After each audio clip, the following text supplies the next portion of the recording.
Good morning, everybody. Hope you're well. We are learning a new chapter here in Kitzur Shulchan Aruch. We are on chapter 34. We're learning about Tzedakah. Mitzvah aseh litan Tzedakah l'Aniyei Yisrael. It is a mitzvah, and of course this is very appropriate because we're coming up on the holiday of Tzedakah, Purim. Mitzvah aseh litan Tzedakah. It's a positive commandment to give a Tzedakah to other poor Jews. Shenemar pasoyach tiftach, you shall surely open your hand as yadecha loy. Now, in other places in the Shulchan Aruch we discuss about giving tzedakah to non-Jews, which is also a mitzvah. Here we're specifically referring to the obligation of the Jewish community to support poor Jews. And anybody who sees a poor person who's asking, and you see somebody who's asking, you don't give them anything, you've transgressed a positive. Right? There's not only have you not doing the mitzvah aseh, not doing the positive commandment, you're also transgressing a negative commandment because you're not supposed to harden your heart to your fellow, and you're not supposed to withhold your hand from somebody who's in need. Tadaka, he siman zera Avram Avinu, and this tzedakah. Maybe I'm rushing through this a little bit because we have to take a step back for a moment and say, what is tzedakah? So tzedakah is usually translated as charity, but it's really, charity is not the right translation of tzedakah. Tzedakah is from the root word tzedek, justice. It is our way of being a collaborator with Hashem in distributing resources to those who need them. And tzedakah is an obligation. Charity implies that somehow you're giving from charitable seems like it's coming from you, and yes, it is coming from you, but really we are fulfilling a commandment when we give that tzedakah. So I'll try to use the word tzedakah as opposed to the English word charity here, because I think that it adds more depth and meaning to what we're talking about. And he says, tzedakah, he's similar to Avram Avinu, that tzedakah is a well-known character trait of the offspring of Avram. Shenemar ki yadati leman asher yitzaveh es banav lasoi tzedakah. So Abraham, at his offspring, Avram and Sarah's offspring, are known for giving tzedakah. Vein kisei Yisrael mitkonen v'das emes omeres ele b'tzedakah. And it's so important that because tzedakah helps to maintain so much of our place in the world. So it's like it's a pivotal, it's a critical infrastructure to maintaining Jewish life and on our spiritual lives and on our spiritual practice, right? The v'gedolos tzedakah yosem mikol karbanos, and giving tzedakah is considered greater than any of the karbanos, any of these sacrifices. So we talk, we know that prayer, for example, just gonna as an aside, prayer was established. The 3 times prayer was established, each one corresponding to the different offerings that were given in the temple. What we learn here is that tzedakah is so big, it's so important, it's yoter mikola korbanos. It is greater than all of the korbanot, the offerings. Shenemar ha'oiseh tzedakah mishpat nivchar laHashem mizbeach. A person who does tzedakah and mishpat is judgment, but here it's tzedakah. They give tzedakah to those who are in need. Nivchar laHashem mizbeach. It's like they're dedicating an altar to Hashem. Ve'in Yisrael nig alin eila b'tzedakah, and the Jewish people will only be redeemed past tense, have been redeemed, will be redeemed. Nigalin is to be redeemed. So if in a difficult situation, how do we what's the way out of troubles? Tzedakah. Shnor Tzion b'mishpat tifte.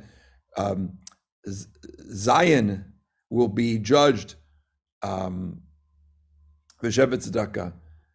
Shaveha b'tzedakah. So the judgment will come on Zion, and then its praises will be it will be praised for its tzedakah. It's one of the ways that we are evaluated as a people is in connection with our generosity to those who are less fortunate.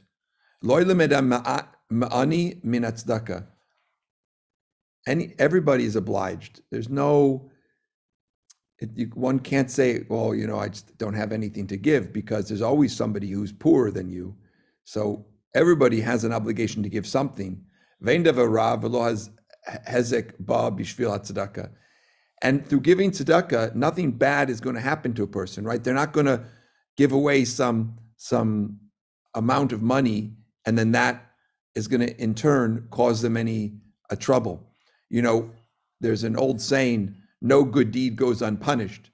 In other words, when you're trying to go do something, a mitzvah, you're trying to go do something good, Hashem created it so that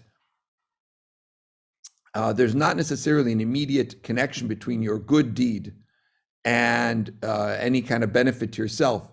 Because if there were, then then the good deed isn't necessarily coming from a place of real spiritual altruism or other altruism, right? Because they're doing the good deed because they know it's going to come back to them. So I always, this saying that no good deed goes unpunished, which I first heard from Ambassador Ronald Lauder when I was working for him. In other words, you want to help somebody, but it always is much more complicated. It's not straightforward. And again, there's a reason for it, because so that we really do it for the sake of the mitzvah. But he says here in the Kitzur Shulchan Aruch, Ein davar ra v'lo hezek ba b'shvil tzedakah. While it might be the case in other situations, that is my commentary, when you give tzedakah, there's going to be no damage. Nothing, there isn't that potential downside to giving tzedakah whatsoever, right? There's always an upside. Shneimar v'haya ma'aseh tzedakah shalom. And the act of tzedakah is peace. It will bring completeness. Kol ha'merachem, all those who have compassion, merachem alav, and so you show compassion. Other people show compassion to you, right? Shneimar v'nasan lecha rachamim v'rechamin b'hirbecha. When we show compassion for others, so others have compassion for us, and most importantly, Hashem has compassion for us. And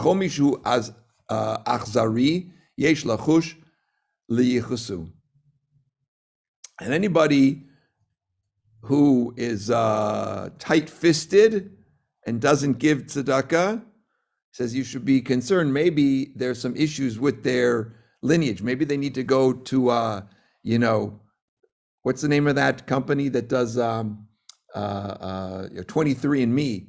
And because he says it's such a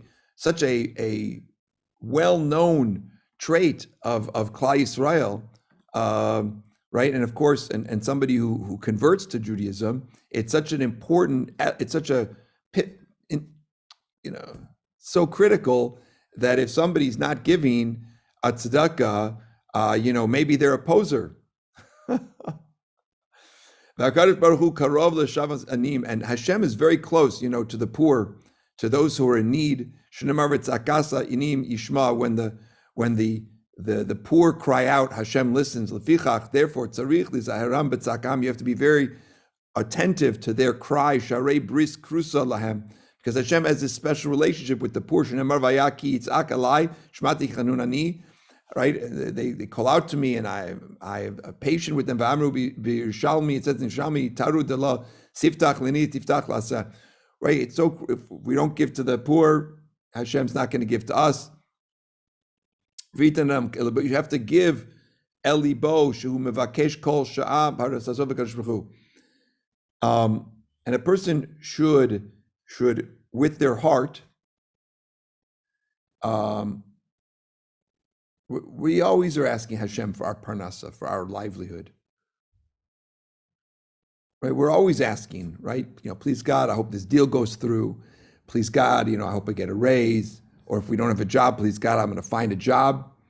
Right? And we're always asking divine assistance in our livelihood so that we can have what we need. And just like we ask Hashem should listen to our prayers, we want Hashem to hear us. We're asking Hashem all the time to listen to us. We also have to be attentive when the poor reach out to us. Adam el libo ki galgal hu hachoizer b'olam v'soif she'avo hu obano oben beno lekabel tzedakah. He says a person should take to heart this message that there's kind of this, he calls it a wheel. There's a wheel of generosity. And it could be that in another time, you or your children or your grandchildren, they're the ones who are going to need the tzedakah, right? So, one might call that quote unquote karma, but it's a little bit different here. The idea being that tzedakah is like a wheel. You give tzedakah because perhaps in the future your offspring will need tzedakah. A person shouldn't say to himself, echaser mamoni litno lanim ki yesh lo ladas she'ein hamamon shelo.